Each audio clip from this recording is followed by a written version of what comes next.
Y ya estamos en contacto con la doctora química Claudia De Grossi. Ante este caso hablamos de seguridad alimentaria. Buenas noches, Claudia. ¿Cómo hacemos en principio para estar seguros de lo que estamos consumiendo, si está en buen estado o no? Bueno, eso, muy buenas noches primero, muchas gracias por esta invitación. Y eso tiene que ver con poner mucha atención a los lugares donde compramos. Eso ya nos da un montón de información. A veces hasta es folclórico, no, el lugar está medio, pero está barato o está buena pinta la carne, y a veces no prestamos atención a un montón de datos porque recién los escuchaba, la contaminación en general de una bacteria peligrosa no da mal olor. Aunque lo probemos, no siempre aparece mal sabor, muchas veces lo percibimos como siempre.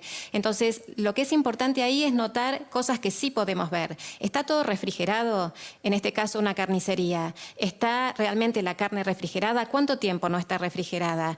El olor del lugar. Si hay un exceso de olor de desinfectantes, a lavandina y demás, quizás están enmascarando otros olores. Entonces, el primer paso es ese, es empezar a mirar datos que son concretos. Yo la contaminación muy probablemente no la perciba. Pero después hay un montón de pautas básicas que una vez que compro y decido dónde comprar y me lo va dando la confianza que voy teniendo con ese lugar, también está en todo lo que sigue, cómo lo llevo a casa, cómo lo guardo, cuánto tiempo lo dejo afuera de la heladera. En estas épocas de calor, lo mínimo indispensable, nada, porque con 40 grados esto hace que las bacterias estén a sus anchas creciendo un montón. ¿Cuánto lo cocino? Hay mucha moda por las carnes más crudas, la importancia de cocinar bien. Tanto salmonela como también su pariente, entre comillas, Shigella, se eliminan por cocción. Hoy escuchaba algunos mensajes que circulan por las redes que asustan a la gente. No son resistentes a la cocción, son bacterias que por una pasteurización o cocción se eliminan, pero también tenemos que evitar que crezcan, entonces hay que mantener todo refrigerado, cocinar completamente y después enfriar rápido también. No es que después que cociné ya está. Quizás el punto más importante es enfriar bien, que no haya recontaminación posterior. Muchas veces cuando se hace asado es muy común ver que el asador en la misma fuente por ahí apoya lo crudo, después lo cocido, la misma pinza, y ahí hay recontaminación. Claro. Y eso, si queda fuera de la parrilla, tibiecito, ahí varias horas, ahí crecen otra vez las bacterias. Entonces, hay unas buenas prácticas básicas, que son las que recomienda justamente el Ministerio de Salud frente a esto, que es higiene de manos, higiene de utensilios, higiene de vegetales, prevenir contaminación cruzada, desde donde guardo en la heladera. Recuerden que va abajo lo crudo, arriba lo cocido y procesado para que no crucen las bacterias.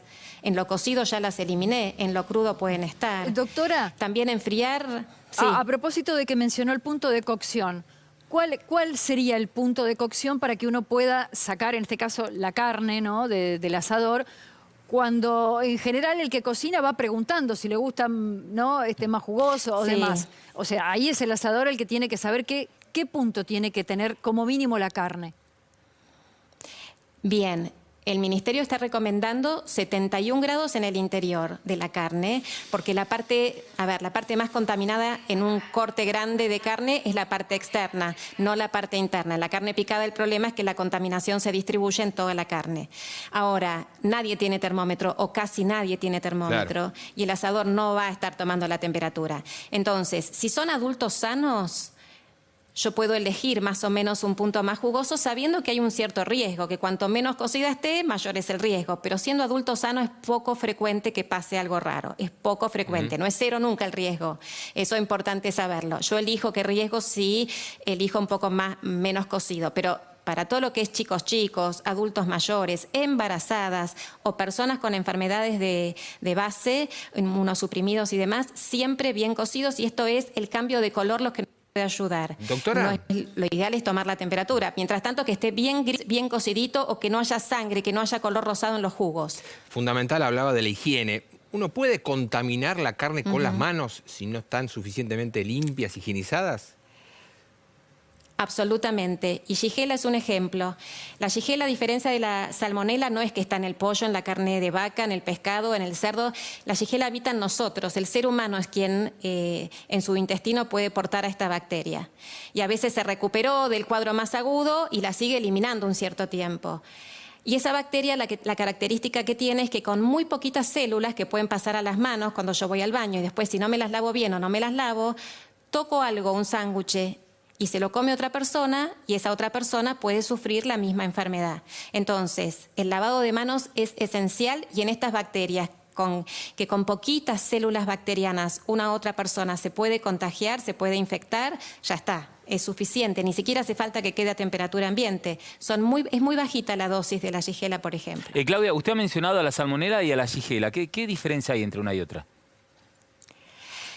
Pertenecen a la misma familia y la diferencia que acabo de mencionar no es menor. La salmonela también habita en el intestino de las gallinas, habita en el intestino de las vacas, en el cerdo, la podemos, no sé, en las aves en general. Entonces, yo por ahí compro carne y por más que yo me lave bien las manos, puede estar contaminada la carne por cómo se produce, porque en el intestino va a estar de ese pollo, por ejemplo, de esas aves, y pasa al pollo. Entonces, yo ya supongo que el pollo puede estar contaminado y lo que siempre recomendamos es mantenerlo en la parte baja de la heladera, no en la parte alta para no contaminar, cocinarlo bien, ahí elimino la salmonela y después lo consumimos. Ahora, por ejemplo, no está bueno lavar el pollo, porque ahí es donde puede saltar parte de los microorganismos del pollo y pasar a la mesada, después paso el trapo, queda en el trapo, con el trapo repaso, y ahí voy pasando la contaminación de un sitio al otro.